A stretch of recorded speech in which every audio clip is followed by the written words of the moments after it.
네, 앞서 전해드린 것처럼 이재명 대통령이 오늘부터는 청와대로 출근해서 업무를 이어가고 있습니다. 앞서 기획예산처 초대 장관직에는 보수 진영 3선 출신의 이해운 전 의원이 파격 인선되며 정치권 파장이 커지고 있는데요. 서영주 맥정치사회연구소장, 윤희석 전 국민의힘 대변인과 함께 이야기 나눠봅니다. 안녕하십니까? 어서 오십시오. 자, 이재명 대통령이 지난 6개월 동안의 용산 대통령실 생활을 마감하고 오늘부터는 청와대로 돌아가서 근무를 시작을 했습니다. 오늘 참모들과 티타임을 갖기도 했다고 하고요. 새로운 청와대 시대 모습 좀 어떻게 기대하십니까? 새로운 청와대 모습이 왠지 이게 새롭다는 게 좀 더 새로운 것 같아요. 원래 정상으로 돌아온 느낌. 저는 지난 윤석열 정부에서 대통령실을 용산으로 옮기고 참 말도 많고 탈도 많았고 결국에는 그 용산에 대통령실이 있는 게 굉장히 국민들의 이지적이었던 것 같아요. 그래서 저는 지난 6월 3일 날 이재명 정부가 들어서고 나서 혼돈의 시간을 정리하는 그런 과정이 이제 마무리되는 그 첫 단추가 청와대로의 복귀, 원상회복. 저는 이런 의미를 두는 것들이 조금 더 우리의 기준에서 맞지 않을까. 이제부터 이제 이재명 정부가 시작하는 것 같다. 그래서 좀 덧붙이자면 12월 29일 날 오늘 들어오고 그리고 어제 이해운 그 기획예산처 장관 후보자 임명하고 이런 일련의 과정들이 결국에는 이제 통합의 시간에 첫걸음을 내딛는 그런 여러 가지 구상들이 있지 않았을까. 그게 좀 분석이 됩니다. 그동안 사실 최근 들어서 이제 역대 정부마다 청와대에서 좀 벗어나려고 했던 이유가 청와대가 어떻게 보면 구중궁궐이라는 비판 때문이었잖아요. 그래서인지 이번에 새롭게 청와대에 들어가면서 업무 공간을 좀 조정을 했던데 이렇게 되면은 소통이 좀 나아질까요? 예, 저는 그 방향이 옳다고 생각합니다. 어차피 청와대, 대통령이 업무를 하는 공간이 대중에게 완전히 공개될 수는 없는 거 아니겠어요? 근데 과거의 청와대 같은 경우에는 이제 관저는 관저대로 그렇게 본다고 하더라도 대통령과 대통령을 보좌하는 분들의 업무 공간이 너무 많이 떨어져 있어서 수석 비서관들조차 대통령을 만나보기가 굉장히 어렵다. 그런 곤란한 상황이 많이 연출됐다는 것으로 알고 있잖아요. 그래서 결론은 이재명 대통령이 그 비서동이라고 하는 그 비서실장 이하 모든 청와대 직원들이 한데 모여서 근무하는 공간에 집무실을 마련하고 거기에 상주하겠다는 것은 큰 의미가 있다고 봅니다. 과거에도 이명박 대통령부터 시작해서 그 위민 일관, 민주당에서 이제 여민 일관이라고 이름을 바꿨는데 거기에 대통령 집무실을 마련은 해놨어요. 근데 거기에 상주하는 대통령은 없었다고 알고 있기 때문에 거기에 정말로 아침부터 오셔서 출근 개념으로 계속 근무를 하신다면은 훨씬 더 참모진과의 소통이 강화되고 업무의 집중도도 높아질 것이라고 생각합니다. 정치적으로도 좀 큰 의미가 있을 것 같은데 정치적으로는 좀 어떻게 보시나요? 청와대로 이제 다시 온 것이 우리가 경무대 이후 이제 청와대로 이름 바뀐 이후에 입에 붙어 있잖아요. 그리고 어떻게 보면 이제 서울의 개념을 한양 이렇게 볼 때 경복궁의 바로 뒤에 있는 조선왕조의 정전이 경복궁에 인접한 곳에서 딱 국가 원수가 있다는 그 자체가 대단한 안정감을 다시 준다고 생각을 해요. 용산으로 윤 전 대통령이 대통령 집무실과 관저를 옮기는 과정이 어떻게 보면 굉장히 빠르게 급하게 진행됐던 측면이 있고 그 과정에서 여러 혼란이 있었던 것을 부인할 수가 없습니다. 12.3 계엄도 어떻게 보면 그 옮긴 것, 국방부와 너무 가까이 있어서 발생한 게 아니야라는 그런 억측까지 있잖아요. 그런 면에서 볼 때 제대로 대통령이 일할 수 있는 공간으로 돌아왔다는 면에서 국민적으로 대단히 환영할 만한 일이라는 평가는 당연히 있을 것이라고 봅니다. 이처럼 청와대에서의 새로운 시작과 함께 파격 내각 인선 발표도 있었습니다. 이재명 정부의 초대 기획예산처 장관으로 국민의힘 출신 이해훈 후보자가 발탁되면서 그 배경에 관심이 쏠렸는데요. 이 후보자의 과거 그리고 오늘 출근길 발언 이어서 들어보시죠. 더불어민주당의 이재명 대표가 이런 말을 했어요. 돈이 돌아야 경제가 산다. 돈이 돌아야 경제가 산다. 라고 얘기하는 이거 5년 동안 지겹도록 듣던 얘기예요. 문재인 정부의 소득주도 성장론 똑같은 얘기를 표현만 다르게 한 쌍둥이 버전이에요. 돈이 돈을 번다. 소득이 소득을 창출한다. 이거는 모순적인 동업 반복이거든요. 소비 순수 효과를 얘기하시려면 구축 효과 얘기도 같이 하셔야지 온쪽 얘기가 되는 거지 한쪽 얘기만 하시면 안 된다고 봅니다. 지금 우리 경제, 우리 사회는 엄중한 상황입니다. 이런 시기에 기획예산처 초대장관 후보자로 지명된 데 대한 소감은 무거운 책임감이라는 말로만은 부족한 것 같습니다. 지금 우리가 경제가 성장 잠재력이 훼손되는 구조적이고 복합적인 위기에 직면해 있다고 봅니다. 단기적으로는 퍼펙트 스톰 상황이라고 봅니다. 고물가 고환율의 이중고가 민생에 많은 부담을 주고 있습니다. 그리고 중장기적으로는 회색 코뿔소 같은 상황이라고 봅니다. 네, 이해훈 후보자의 과거 발언을 보면은 경제를 바라보는 관점이 이 대통령과 좀 다른 것 같거든요. 네, 그럼에도 불구하고 임명한 이유 뭐라고 봐야 될까요? 다를 수 있죠. 그리고 경제 상황 자체가 어떤 단편적인 가치 이념으로 따라가는 건 아니에요. 복합적인 거죠. 예. 정치라는 입장에서는 여야가 서로의 가치의 신념 자체가 명확하게 한 노선으로 가는 게 맞을 수 있다고 봅니다. 하지만 행정 영역으로 넘어와서는 복잡다단한 여러 가지 시각들을 모아놓고 궁극적으로 국민들한테 어떤 방식을 채택하는 것들이 더 혜택이 될 것인가라는 게 저는 행정 영역이라고 보는 거예요. 그래서 저는 사실 이재명 대통령께서 이해훈 국민의힘 그 전 의원을 발탁한 게 여야 공이 놀라운 일일 수 있죠. 하지만 행정부의 수반으로서 나라를 조금 더 단단하게 하고 위기를 관리하려면 최소한 행정은 정치 영역에서 좀 떨어져야겠다는 결단을 한 게 아닌가. 그러니까 그동안 지난 정부라든지 역대 정부에서 실패했을 때는요. 행정이 정치의 투쟁 수단으로 쓰였어요. 행정은 행정해야 되는데 행정이 마치 정치의 연장선처럼 돼서 끊임없이 정치의 갈등을 초래했던 게 행정인데 이재명 정부 들어서는 좀 나름대로 상가했잖아요.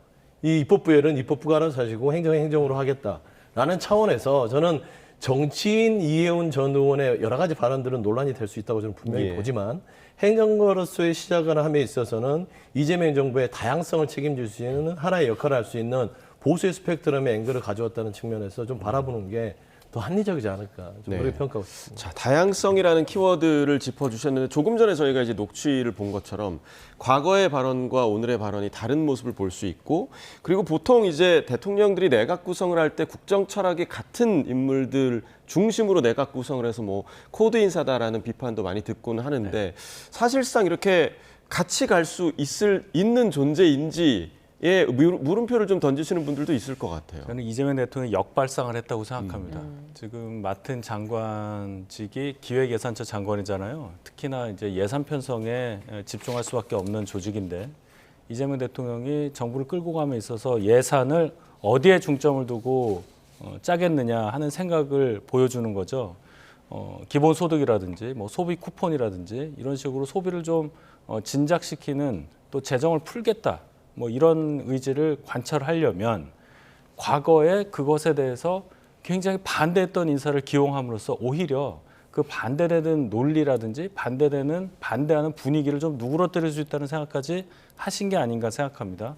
그 공직 제안을 받아들이는 것은 그 대상이 된 사람 개인이 판단할 문제인데 이해훈 전 의원은 그것을 받아들인 겁니다.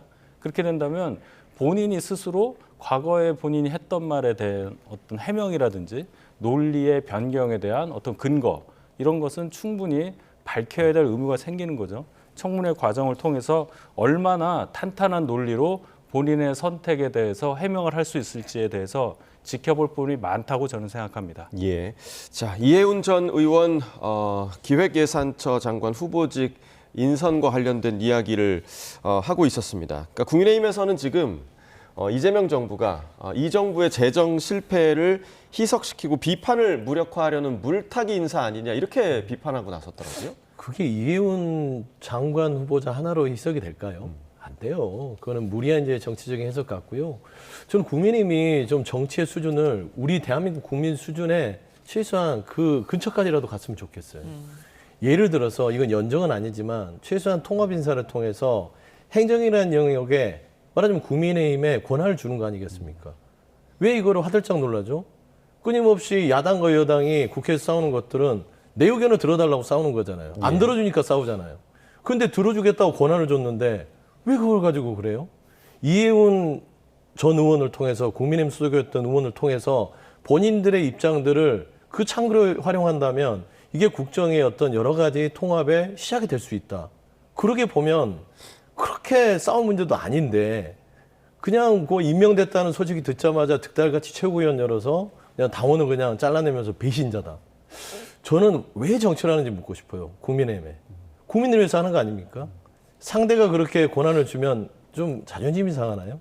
저는 그런 부분에서 우리가 여야 이 진영을 넘어서 사실상 국민을 위한 어떤 선택들이라면 조금은 이런 부분들에 있어서는 이성을 찾고 접근하는 게 좋지 않을까? 좀 그런 저는 생각이 있습니다. 예, 이런 상황 속에서 이 후보자가 자신의 SNS를 깔끔하게 정리를 했습니다. 아무래도 그 전에 올렸던 이 대통령에 대한 비판글이 혹시나 발목을 잡지 않을까 이런 우려 때문일까요? 그거는 뭐 다 공개돼 있었고 아시는 분은 알기 때문에 그걸 뭐 지웠다고 해서 그게 없어지는 건 아니지 않습니까? 본인이 스스로 좀 걸리는 부분이 많다는 것을 스스로 밝힌 거라고 볼 수밖에 없는 거고 왜 저희가 이렇게 격앙된 반응을 볼 수밖에 없냐면 현직 당협위원장이었어요. 예. 그리고 당의 활동에 굉장히 적극적으로 참여한 분이었기 때문에 발표 당시에도 그 측을 들고 있었다는 것. 또 인사검증 과정에서 분명히 한 3주 전에 먼저 통보를 받았다는 거 아니에요? 그럼 그 다음부터는 적어도 신변 정리를 했어야 하는데 그것도 없이 그냥 갔다는 게 어떻게 보면 도의적으로도 말이 안 되고 본인 이름으로 지금 현수막 붙어 있는 거 보면은 이재명 정부 그냥 어떻게 타도하자 이런 얘기란 말입니다. 이걸 어떻게 이해하느냐는 차원에서 반응할 수 없는 겁니다. 반응할 수밖에 없는 거고 이런 생각을 해봐요. 지금 저희 당이 이성을 잃고 국민을 위한 정치를 하지 않는다고 하셨는데 윤석열 정부 중간에 저희가 총선 지고 난 다음에 얼마 되지도 않았습니다. 박영선 전 의원에 대한 총리 기용설, 양정철 씨에 대한 뭐 기용설 이런 것들이 있었을 때 민주당에서 어떻게 반응했습니까? 그때를 한번 돌이켜 보면은 이걸 이성의 영역에서 판단하는 것과 달리 다른 정치적인 의미도 분명히 있다는 것을 말씀해 주셔야 합니다. 당시에 박영선, 양정철 이 두 분은 민주당 당정을 가졌는지 뭐 현역 당협위원장인지 이런 거 없었잖아요. 그냥 범야권 인사로 전 정부에서 문재인 정부에서 역할을 했던 분, 박영선 전 의원 같은 경우는 원내대표도 하고 서울시장 후보도 하고 뭐 이랬던 분이니까 뭐 그 정도 기용할 수 있다고 봤었는데 이분은 이해운 전 의원은 현직 당협위원장을 맡으면서 저희 당 당성에 충실한 활동을 했단 말이에요. 이런 분을 내각으로 데리고 갔을 때 정치적 파장에 대해서 어떻게 반응해야 되느냐. 개인의 선택으로 볼 수도 있겠지만 정치적으로 완전히 무너지는 얘기이기 때문에 저희가 반응을 하지 않을 수 없다. 이렇게 설명드립니다. 지금 말씀해 주신 지난 정부 야권 인사 기용설과 관련해서는 좀 어떤 의견 그거는 이제 갖고 계십니까? 기용설이죠. 이건 기용을 했고요. 그러니까 이제 기용설에 대해서는 정치적인 혼란을 주려고 하는 게 아니냐 정도의 어떤 논평이 나갔지 뭐 이렇게까지 뭐 잘라내고 박영선 전 장관에 대해서 뭐 이렇게 뭐 당에서 뭐 여기 징계 결정을 하고 그런 건 없어요. 이제 그런 부분에 있어서 그 당시에 격앙했던 부분이 있다면 그것도 이성적으로는 저도 비판하고 싶어요. 중요한 거는 정치를 함에 있어서 궁극적인 목표는 국민이 잘 살게 하기 위함이고 행정은 더욱더 정치적인 영역에서 떠나서 국민이 안정적으로 살 수 있는 방안을 연구하는 집단이잖아요. 그런 행위를 할 수 있다면 어떤 사람도 데려다가 쓰는 게 맞아요. 원래 그렇게 하려고 했고 하는 방향으로 갔던 겁니다. 저는 이해운 전 의원 자체가 당협위원장이라서 그 부분이 당에서 혼란을 줄 수 있었으나 대통령이 인사권 행사할 때 그 부분까지 다 고려해서 국민의힘에 전화해서 익스큐즈를 해야 됩니까? 그건 아닌 것 같아요. 그리고 저는 당협위원장을 살려놓는 게 훨씬 더 국민의힘에서는 실익이 있다. 예를 들면 현직 당협위원장이에요. 그러면서 장관이 됩니다. 그럼 본인들이 창구가 되잖아요. 다 앞서 얘기하지만. 그러면 국정에 하나 둘씩 권한을 같이 나눌 수 있는 거예요. 그럼 뭐가 손해볼 게 있어요? 왜 이념으로만 싸우려고 그러죠?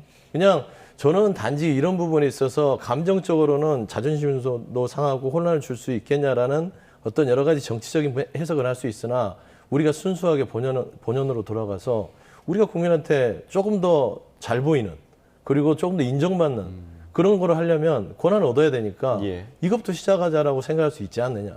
라서 저는 그 부분을 조금 더 순수하게 좀 생각했으면 좋겠고 다만 이해운 전 의원이 했던 발언들 직전에 걸었던 현수막들 이런 거는 뭐 이제 본인이 인사청문회에서 분명히 납득할 만큼의 어떤 해명이 없으면 저조차도 굉장히 불편할 것 같아요. 하지만 행정의 영역만 따지고 봐서는 너무 정치적으로만 해석하지 않았으면 좋겠다. 저는 그런 입장입니다. 예. 하실 말씀 있으신 것 같은데요. 굉장히 많죠. 그 직전까지 당에서 아무도 몰랐다는 상황을 아셔야 합니다. 뭐 통로로 사용하라는 얘기인데요. 현직 당협위원장이 그럼 내각에 상대 당의 당협위원장이 내각에 들어갔다고 해서 야당이 그 통로를 통해서 국정에 참여한다? 넓게 보면 이걸 연정이라고 뭐 말씀하시고 싶어하는 것 같은데 이건 연정이 아니라 그냥 개인적으로 간 거라고밖에 볼 수 없어요. 저희 당과 지금 예를 들어서 민주당이 연정이라는 것을 할 만한 분위기를 갖고 있느냐 그런 거 절대 아니고요. 저희 당 보고 여당은 좀 없어져야 될 정당이라고 하고 있는 상황에서 무슨 연정을 운운하고 계십니까? 이건 그냥 개인적으로 정책 소신을 버리고 관직을 쫓아 간 거예요. 거기에 대해서 저희가 정책으로 반응하지 않을 수 없다는 것을 거듭 강조합니다. 저는 이제 연정이라고 얘기한 건 제 의도하고는 다른 거고, 저는 대통령 입장에서는 이제 통합의 어떤 그 시작을 알리는 거다. 그러니까 사실 돌아보면 이해훈 전 의원이나 유승민 전 의원 같은 부분들은 보수 내에서도 합리적이고 나름대로 쓸만한 인재였는데 지난 정부에서 쓰임도 못 받았어요. 근데 이 정부 들어서 이 사람들의 쓰임새가 있다니까 보수 인사를 하더라도 현직 당협위원장도 데려다 쓰는 겁니다. 저는 그런 부분에 있어서의 어떤 여러 가지의 정치의 본연의 임무를 생각해야지, 우리가 네 편 내 편 배신자론을 해서 결국에는 편을 딱 갈라놓고 일이 넘어가면 너는 끝이야 라고 하는 게 이게 국민통합에 도움이 되는지에 대해서는 좀 고민이 필요하지 않을까. 아니, 민주당의 당대표가 저희 당 보고 윤어게인 주장한다고 없어져야 할 당이라고 계속 오늘도 어제도 그제도 얘기를 하고 있는데, 이해훈 전 의원은 윤어게인 주장했던 분이에요. 집회도 많이 가고. 저희도 이해가 안 가요. 이걸 어떻게 민주당 정권에서 해명을 할 건지에 대해서 궁금하다니까요. 네. 그러니까 저희들이 반응하는 것에 대해서 이상하다고 하시지 말고 민주당 내부에서 왜 대통령이 이런 분을 장관으로 지명했는지를 정리하고 말씀을 해주셔야지, 저희 당 보고 없어져야 될 정당이라고 하면서 품는다? 그럼 어느 말을 저희가 들어야 하는 겁니까? 장동혁 지도부는 저도 개인적으로 없어져야 될 그런 지도부 같아요. 여전히 윤 어게인은 품고 있으니까. 근데 이해은 의원은 그 당론에 따라갔던, 그러니까 밀려나기 싫어서 적당히 휩쓸려 갔던 그런 정치인이라서 반성은 해야 될 건데, 본인도 후회한다고 입장을 밝혔고 청문회를 통해서 본인의 어떤 그런 여러 가지 오해를 해명을 하면 저는 충분히 된다고 봐요. 뭐 속된 말로 제가 개인적으로 생각하는 것은 김기리 변호사 데려오는 거 아니거든요. 그래서 저는 이런 부분에서 너무 이렇게 지금 장동혁 지도부와 이해운 이 후보자를 이렇게 동치시키는 건 조금 무리수가 있다, 저는 그래 봅니다. 예. 이번 발표로 정치권도 적지 않은 충격을 받은 모습인데요. 여야 반응 듣고 오겠습니다.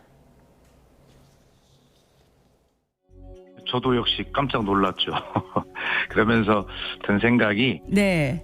이게 이재명 대통령 아니면 또 이재명 대통령의 그 실용이라고 하는 그 의지가 아니면 할 수 없는, 정말 그야말로 깜짝 놀랄 만한 일이다. 오죽하면 지금 대한민국에 이런 어떤 충격적인 어떤 인사라도 통합이 필요하다라고 하는 그 통합의 결과가 잘 나오도록 청문회를 지켜봐야 한다, 이런 입장이고요. 네. 이해훈 지명자 당사자도 윤석열을 옹호했던 발언과 행동에 대해서 분명하게 청문회에서 입장을 밝히고 국민의 한 사람으로서 국민 앞에 사과하고 사죄할 건 해야 된다. 저는 양심도 없다고 생각하는 것이, 우리 당 서울 중앙에 있는 당협위원장이잖아요. 그 당협위원장 하면서 이재명이 혹시 지명 안 할까봐 끝까지 당협위원장 자리 지키고 있었고요. 또 그 당협위원장 자리를 가지고 막 그 오세훈 서울시장한테 축사도 요청을 하고 끝까지 이 자리를 지키듯이 하다가 오늘 발표가 나버린 겁니다. 구구절절 변명을 썼더라고요. 성장과 복지 어쩌고 저쩌고 하면서 뭐 이재명을 존중한다는 식으로 했는데, 본인이 배신하고 변절했으면 입 닫고 그냥 검증이나 받을 일이지 본인 변명하지 마십시오. 저는 이거는 용서할 수 없는 일이라고 생각하고요. 보수의 자존심도 없습니까? 보수 세력이 극우 노선을 걸으며 집권해도 국민의 삶이 나아지지 않으니 결국 사람들은 등을 돌렸습니다. 누군가 등을 돌렸다면 왜 떠났는지 그 이유를 살펴야지, 떠난 사람을 저주해서 무엇을 얻겠습니까? 탈영병에 목을 치고 배신자로 손가락질하는 것이 지금 우리가 해야 할 일입니까? 지금은 이해훈 전 의원을 배신자로 몰아설 때가 아니라 보수 진영이 국민께 매력적인 비전과 담론을 제시하며 희망을 드려야 할 때입니다. 네, 여당 내에서도 지금 반응이 갈리고 있고 그런 만큼 청문회 통과가 뭐 쉽지만은 않을 것 같습니다. 특히 아까 두 분이 논쟁하셨던 부분, 그러니까 이 후보자가 과거에 윤어게인 집회에 참석했던 부분도 좀 공방일 것 같은데 이 후보자가 당시에 당협위원장 신분으로 당의 입장을 따라갔던 거다. 그리고 개인적으로는 계엄에 반대한다 이렇게 밝혔지만 알고 보니까 이제 집회에서 상당히 좀 옹호하는 발언들을 많이 했다고 해요. 이 부분은 어떻게 봐야 될까요? 그 자당의 당협위원장이니까 그렇게 얘기를 해야겠죠. 근데 차라리 침묵을 하지 왜 그랬을까? 그 부분은 이제 본인이 그 상세하게 얘기를 해야 될 부분입니다. 정치적으로 살아남기 위해서 했다든지 뭐 여러 가지가 있겠죠. 저는 그 영역까지는 제가 판단할 수는 없는 것인데 저는 이준석 대표의 말이 보수가 지금 장동혁 지도부가 들어야 될 말입니다. 왜 등을 돌리는지. 본인들이 유능하다면 이 지도부에 미래와 희망이 있다면 등을 돌리겠어요? 버티죠. 아니 자존심이 있다면 정말 그 자존심이 누구를 위한 자존심인지 저는 그걸 장동혁 지도부가 돌아봐야 된다고 봅니다. 저는 이준석 대표의 말도 참 맞는 말을 좀 하신 것 같고 두 번째 엊그제 있었던 한동훈 전 대표의 말도 저는 기억이 나요. 컨벤션 센터에서 변화할 수 있는 용기.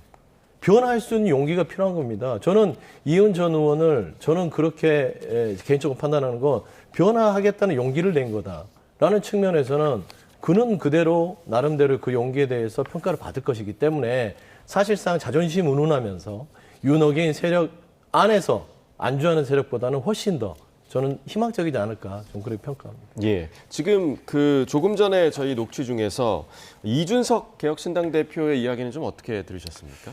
이준석 대표는 이제 저희 당의 움직임에 대해서 공격을 할 수밖에 없는 입장이니까 이걸 뭐 제명하는 거로 반응하는 게 맞느냐. 얼마나 못했으면 당성에 저렇게 철저한 분까지도 이재명 정권으로 넘어가는 아마 이 지점을 꼬집으려고 한 것 같아요. 대안은 될 수 없는 지적이라고 저는 생각합니다. 자, 그러면 대안이 뭐냐.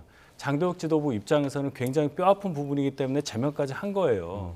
이 방향으로 끌고 가서 우리가 이재명 정권과 맞서겠다고 계속 외쳤는데 거기에 선봉에 가까운 역할을 하시던 분이 그냥 소신을 저버리고 갔단 말이에요.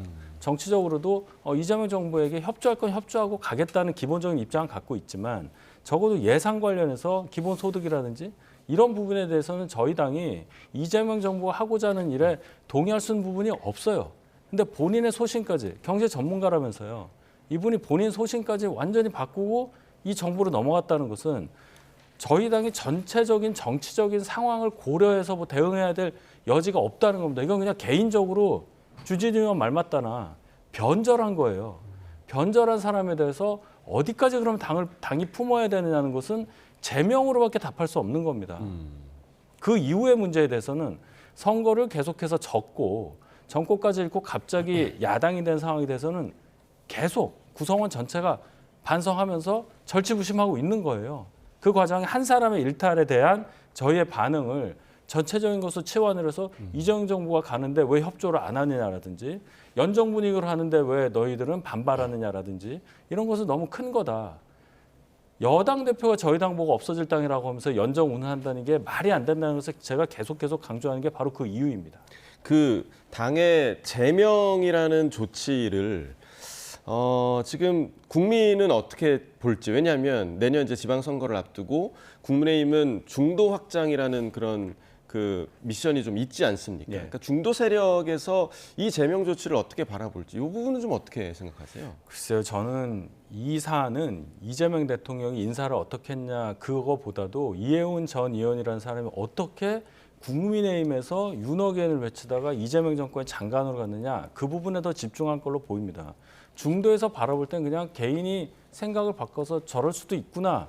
이 정도의 충격으로 받아들이지 국민의힘은 정말로 이재명 정부와 협조할 생각도 없고 그냥 본인들의 강한 주장만 계속 일관되게 밀고 나가겠구나 이렇게 보기에는 어렵다고 봐요. 계속 제가 개인적인 선택이라는 말씀을 드리는 이유가 너무나 당황스러운 결정을 했기 때문이에요.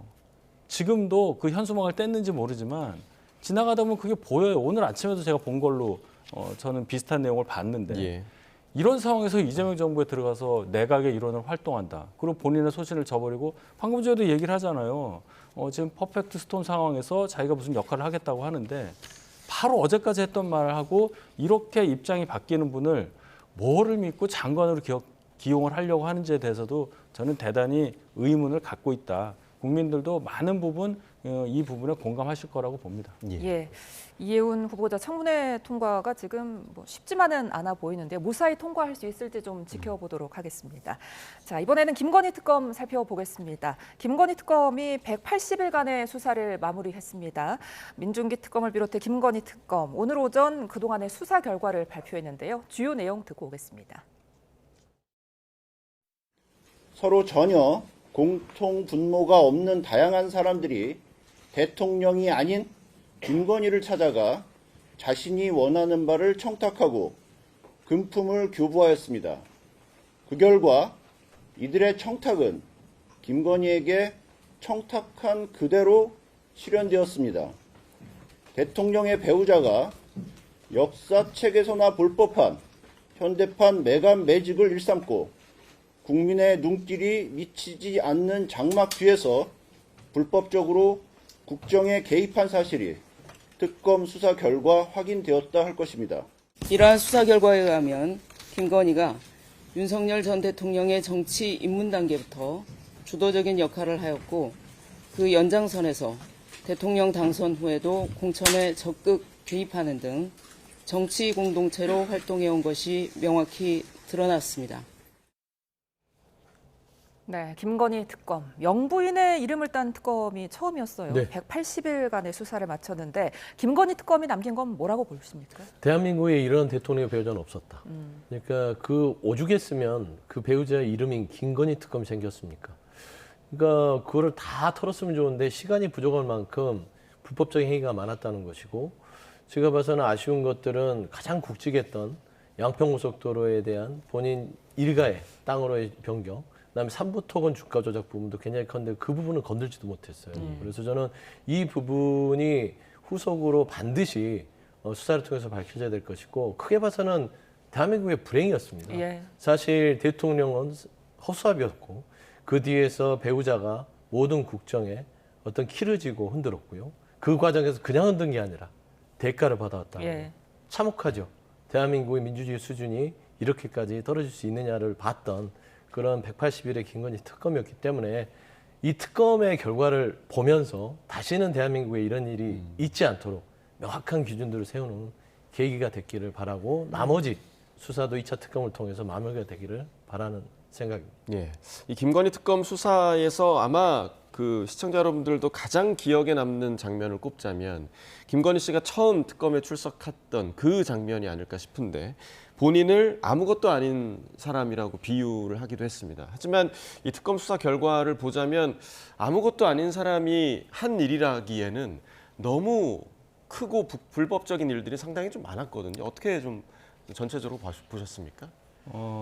특검에서 지금 공적 시스템이 무너졌다고 얘기를 했잖아요. 이제 공적이라는 말을 여기서 언급하지 않을 수가 없는데 공적 의식이 없는 사람이 뭔가 권한을 행사할 수 있는 자리에 가면 어떻게 된다는 것을 극명하게 보여주는 사례라고 봅니다. 사실 대통령 배우자가 공직도 아니고 선출된 것도 아니기 때문에 공적인 권한이 있느냐 없느냐 없다고 봐야 합니다. 그럼에도 불구하고 비공식적으로 작용할 수 있는 힘은 있겠죠. 근데 우리 사회에서 공적인 지위에 있는 분들이 또 학식이 많은 분들이 돈이 많은 분들이 그런 공적인 어떤 시스템에 따른 원리를 무시하고 이 권한 없는 사람에게 접근해서 여러 가지 이득을 취했다는 것이 그대로 나타났다. 그러면 우리는 공적 의식이라는 것이 뭐고 공공선을 추구한다는 것이 뭔지에 대해서 더 확실하게 기준을 세워야 하는 그런 계기로 이 사건을 삼아야 한다고 봅니다. 사건 일어난 것에 대해서 탓해봤자 일어난 일을 다시 되돌릴 수는 없잖아요. 앞으로 뭐 선거를 하든 어떤 인사를 해서 누구를 발탁을 하든지 간에 공공선을 추구할 수 있는 그런 공적 의식을 가졌느냐 안 가졌느냐 이걸 기준으로 실행을 하면 큰 문제가 없을 걸로 보고 그런 차원에서도 대통령의 이해훈 전 의원 기용에 대해서 많은 의문이 남는다 이렇게 말씀드리겠습니다. 예, 김건희 특검 여러 성과도 있었지만 막판에 논란도 있었습니다. 통일교 수사에 대한 편파 수사 논란도 있었는데 아쉬운 대목을 좀 짚어볼까요? 아쉬운 대목들도 저는 한 3개 정도 꼽아요. 민중기 특검이 예전에 통일교 수사를 앞두고 나서 관련 변호인을 만났던 부분들. 본인이 또 어떤 특정 주식에 있어서의 어떤 시세차를 노리지 않았냐는 의혹들. 그다음에 이제 말씀한 대로 어떤 수사 과정에서 민주당 쪽의 의원들이 관련이 돼 있는 진술을 확보하고 이게 최종적으로 특검이 마무리한 뒤에 넘기겠다는 결정을 했던 것들. 뭐 아쉽지만 사실 그 전체적으로 많은 시간이 부족했던 것은 사실이었던 것 같고요. 그리고 관련자들이 증거인멸을 할 만한 충분한 시간들을 가진 상태에서 들어갔다. 왜냐하면 그 김건희 씨에 대해서는 윤석열 정부에서는 아예 수사 자체를 못했기 때문에 처음부터 시작하는 단계였기 때문에 저는 이 미완으로 끝날 수밖에 없는 특검이었다고 봅니다. 그래서 저는 아쉬움이 어느 정도 남으나 그래도 남은 이 짧은 시간 내에 최선을 다한 그런 결과지 않았을까. 저는 그렇게 또 평가를 해주고 싶습니다. 지금 그 말씀하신 미완으로 끝날 수밖에 없었던 특검이었다라는 부분 때문에 사실상 민주당에서 또 2차 특검을 계획하고 있는 거 아니겠습니까? 그러니까 계속해서 전국 자체가 특검 전국으로 흘러가는 이 분위기에 대해서는 좀 어떻게 보세요? 정부 여당의 책임이라는 것을 알고 말씀하시는 건지 지적하지 않을 수가 없어요. 김건희 특검이라는 얘기는 윤석열 정부 때부터 계속해서 나온 얘기입니다. 민주당이 계속 준비를 했죠. 3번 정도 본회의에 올렸던 거 아니에요? 그런 다음에 정권이 바뀌고 나서 이 특검이 성립을 한 건데 그러면은 김건희 특검이라는 걸 만들어서 뭘 수사하겠다. 어떤 식으로 특검을 구성하겠다는 아이디어는 몇 년 전부터 민주당이 갖고 있었다고 봐야 됩니다. 그럼에도 불구하고 40명이라는 대규모 검사 차출한 그런 특검을 출범시켜 놓고도 이것도 부족해서 2차 특검을 하겠다는 것은 애초에 특검 구성 자체를 제대로 할 수 있는 능력을 민주당이 갖고 있지 못하다는 거예요. 도대체 얼마를 시간을 줘야 이거를 다 만족하면서 수사 끝났다고 할 겁니까? 5년 내내 할 겁니까?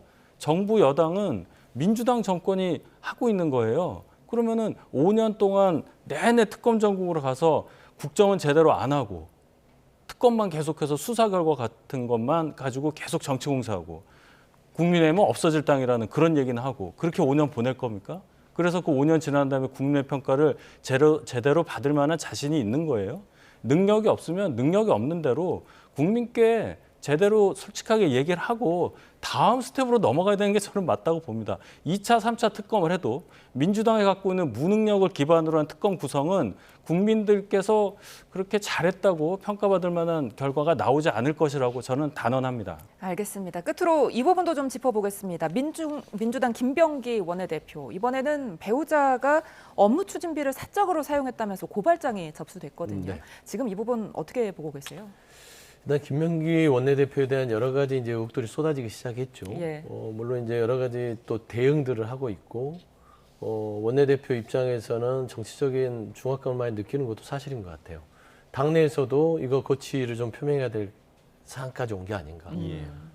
저는 개인적으로 생각했을 때는 각자의 주장이 다르기 때문에 이 부분은 정치적 영역이 아니라 사법적인 영역에서 다투고 김병기 원내대표가 정치적 책임을 지는 게 낫지 않겠냐라는 생각이 있었는데 이제는 방어선이 좀 무너진 것 같다. 그래서 이걸 계속해서 갖고 가면 김병기 원내대표가 정치인으로서 회복 불가능한 상황까지도 가질 수 있지 않을까라는 염려가 됩니다. 그래서 저는 조속히 본인의 어떤 정치의 앞으로의 행보와 그다음에 당내 특히 집권 여당 그리고 이재명 정부가 새롭게 통합 인사를 하면서 출발하는 이 상황 속에서 좀 이제 결단의 시간이 필요한 그런 시점이 아닌가. 그래서 저는 어떻게 방어하기가 쉽지 않아요. 자, 방어선이 무너졌다. 그만큼 이제 민주당 내에서도 김병기 원내대표를 방어해 줄 수 없는 그런 의혹들이 계속해서 터져 나오기 때문에 아마 이렇게 얘기를 하시는 것 같은데 국민의힘에서는 지금 거의 뭐 총공세를 펴고 있더라고요. 네, 더 세게 공격해야 됩니다. 저 정도 일을 벌이신 분은 국민을 대표할 자격이 없다고 단언합니다. 모든 가족이 비리에 다 연루가 돼 있어요. 배우자부터 시작해서 장남, 차남까지 그 종류도 다양하고 가짓수도 많습니다. 이 정도 드러난 그리고 굉장히 확실하잖아요, 증거가. 그런데도 뭐 원내대표직을 유지하냐 마느냐 수준에서 지금 민주당이 대응을 하는 모양인데 저는 국회의원직 유지하는 것이 결코 맞지 않다 이렇게 생각하고 민주당에서 의원도 많으신데 1명 정도 의원에 대해서 읍참마속의 심정으로 결단하는 것 그렇게 큰 손해는 아니라고 봐요. 민주당에서 좀 더 과감한 결단을 통해서 국민의 의사에 화답하는 정부 여당의 모습을 보여주기를 기대합니다. 네, 지금 뭐 의원직 사퇴까지 네. 그 염두에 두고 말씀을 하신 것 같은데 내일 입장 발표를 한다고 하더라고요. 그러니까 김병기 원내대표도 지금 당내 이런 분위기를 알고 있지 않겠습니까? 어느 선까지 메시지가 좀 나올 것으로 예상하십니까? 일단 아마 내일 발표하는 것들은 이미 좀 예고가 됐던 것이고요. 예. 내일 입장은 이 사안에 대해서 상세히 해명을 하고 그리고 본인을 믿어주면 끝까지 어느 정도 있어서의 문제를 해결하겠다. 그러니까 직유지에 대한 아마 입장이 되지 않을까 싶어요. 근데 이게 계속해서 그거를 직유지를 가지고 갔을 때 쏟아진 의혹을 어떻게 감내할지. 이제는 이제 개인적으로 감내할 시간이 지나버리면 이게 당내로 이제 번지기 시작하면 예. 걷잡을 수가 없어요. 그래서 저는 이제 의원직 사퇴는 정치적인 공세인 건 같은데 그 지경까지 가지 않도록 원내대표직에 대한 어떤 거치 표명 정도가 재빠르면 좋겠다. 저는 내일까지 갈 필요 있느냐.